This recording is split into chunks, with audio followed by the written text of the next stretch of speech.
നമസ്കാരം.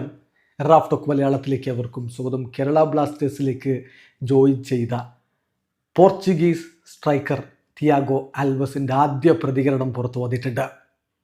അതോടൊപ്പം ബ്ലാസ്റ്റേഴ്സിൻ്റെ സിഇഒയുടെ വാക്കുകൾ കൂടി നമ്മൾ നോക്കുകയാണ്. തിയാഗോ ആൽവസ് പറയുന്നു, ഞാൻ വളരെയധികം എക്സൈറ്റഡ് ആണ്. പുതിയൊരു ചാപ്റ്റർ കേരള ബ്ലാസ്റ്റേഴ്സിനോടൊപ്പം ഇവിടെ ആരംഭിക്കുകയാണ്. ഇത് ഒരു പുതിയ ഓപ്പർച്യൂണിറ്റിയാണ്, ഒരു പുതിയ ചാലഞ്ച്. ഏഷ്യയിൽ പുതിയൊരു ചാലഞ്ച് ഞാൻ ഏറ്റെടുക്കുന്നു. ഏതായാലും I look forward to giving my best on the pitch. കളിക്കളത്തിൽ ഏറ്റവും ബെസ്റ്റ് കൊടുക്കാൻ പറ്റുമെന്ന പ്രതീക്ഷയോടുകൂടി തന്നെയാണ് ഞാൻ ഇരിക്കുന്നത്. Working hard and scoring goals എന്ന് അദ്ദേഹം പറഞ്ഞു. ഒരുപാട് ഗോളുകൾ അദ്ദേഹത്തിന് നേടാൻ കഴിയട്ടെ എന്ന പ്രതീക്ഷയിൽ തന്നെയാണ് ആരാധകരുള്ളത്. മുന്നേറ്റ നിരയിൽ ലെഫ്റ്റ് വിങ്ങറായിട്ടാണ് പ്രൈമറിലി അദ്ദേഹം കളിക്കുന്നതെങ്കിലും അദ്ദേഹത്തിന് സെൻറ്റർ ഫോർവേഡായിട്ടും അറ്റാക്കിംഗ് മിഡ്ഫീൽഡറായിട്ടും ഒക്കെ കളിക്കാൻ പറ്റുമെന്നുള്ള ആ വേഴ്സറ്റാലിറ്റി തീർച്ചയായിട്ടും ബ്ലാസ്റ്റേഴ്സിന് ഉപകാരപ്പെടുമെന്ന കാര്യത്തിൽ തർക്കമേ വേണ്ട.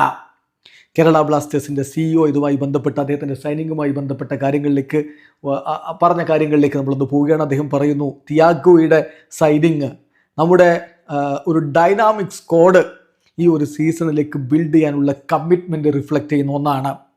അദ്ദേഹത്തിൻ്റെ എബിലിറ്റി, മുന്നേറ്റത്തിലെ ഏത് റോളും ഏറ്റെടുക്കാനുള്ള അദ്ദേഹത്തിൻ്റെ കഴിവ്, അതോടൊപ്പം തന്നെ അദ്ദേഹത്തിൻ്റെ എക്സ്പീരിയൻസ്, അക്രോസ് യൂറോപ്പിലും ഏഷ്യയിലും ഒക്കെ കളിച്ച് അദ്ദേഹം ഉണ്ടാക്കിയിട്ടുള്ള എക്സ്പീരിയൻസ്, അത് അദ്ദേഹത്തെ നമ്മുടെ ഫുട്ബോളിംഗ് ഫിലോസഫിക്ക് ഒരു പെർഫെക്റ്റ് ഫിറ്റായിട്ട് മാറ്റിയിട്ടുണ്ട്. എന്തായാലും അദ്ദേഹം ടീമിലേക്ക് ക്വാളിറ്റി മാത്രമല്ല, അതോടൊപ്പം തന്നെ വിന്നിങ് മെൻറ്റാലിറ്റിയും അതുപോലെ തന്നെ ക്രിയേറ്റിവിറ്റിയും, ഗെയിമുകൾ അൺലോക്ക് ചെയ്യാൻ കപ്പാസിറ്റിയുള്ള വിന്നിങ് മെൻറ്റാലിറ്റിയും ക്രിയേറ്റിവിറ്റിയും കൂടി കൊണ്ടുവരുമെന്ന് നമ്മൾ പ്രതീക്ഷിക്കുന്നു. As we push towards our goals this season, I believe Thiago will be a vital part of our offensive setup and a player our fans will enjoy watching എന്നാണ് ഇപ്പോൾ സിഇഒ പറയുന്നത്. എന്തായാലും CEO പറഞ്ഞ പോലെ ആരാധകർക്ക് സന്തോഷം നൽകുന്ന, ആരാധകരെ എൻജോയ് ചെയ്യിപ്പിക്കുന്ന മികച്ചൊരു താരമായിട്ട് അദ്ദേഹത്തിന് ഇവിടെ കളിക്കാൻ പറ്റട്ടെ, ഒരുപാട് ഗോളുകൾ നേടാൻ പറ്റട്ടെ, ബ്ലാസ്റ്റേഴ്സിൻ്റെ മുന്നേറ്റ നിരയിലെ തുറുപ്പ് ചീട്ടായി മാറട്ടെ. വീഡിയോ അവസാനിക്കുന്ന ഫുട്ബോൾ ലോകത്തെ കൂടുതൽ വിശേഷങ്ങളുമായി റാഫ് ടോക്സ് വീണ്ടും എത്താം.